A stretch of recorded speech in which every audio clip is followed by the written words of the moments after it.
મારું નામ એસી પ્રિયંકાબેન પરેશભાઈ છે। હું ટીચકપુરાની છું। આજે અમારે અહીંયા પોલીસ તંત્ર દાબ દબાણપૂર્વક માપણી કરવા માટે હાઈવેની જમીન બાબતની માપણી કરવા માટે આવ્યા હતા। એમનો અમે સખત વિરોધ કર્યો છે।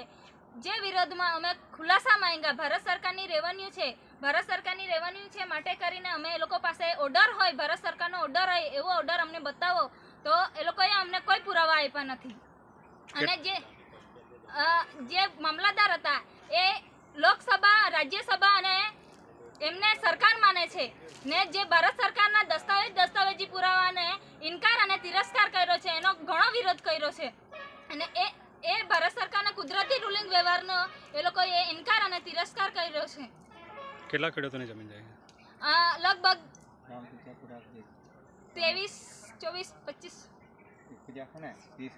30 જણ લગભગ।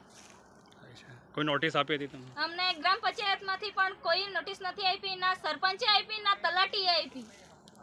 શું માંગ છે તમારી? અમારી માંગ એટલી જ છે કે અમારે અહીંયાથી રસ્તો પણ નથી જવા દેવો અને માપણી પણ નથી જોઈતી અમને કોઈ જાતની।